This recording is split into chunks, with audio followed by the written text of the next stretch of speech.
دي من السلطات اللي لو اتقدمت لي في اي عزومه اكيد هسأل عن الطريقه. تعالوا اوريها لكم.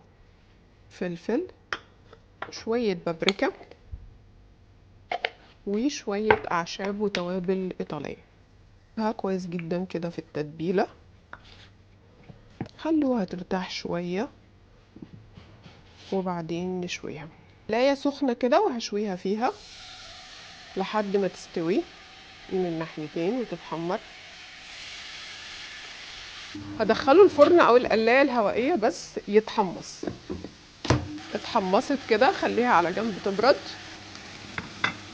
الفراخ كمان خلوها على جنب ترتاح وتبرد.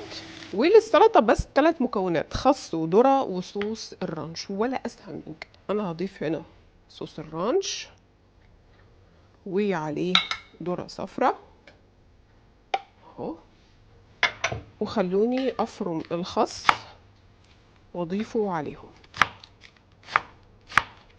شفتوا؟ اسهل حاجه في الحياه. بس هقلبهم مع بعض.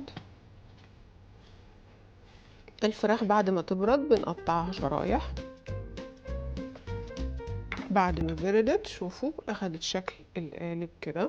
تحطها في طبق التقديم، حط جواها السلطة اللي حضرناها والفراخ على الوش.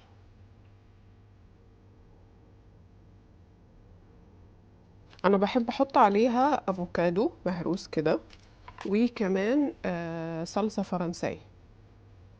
ممكن تحطوا عليها شوية شيلي فليكس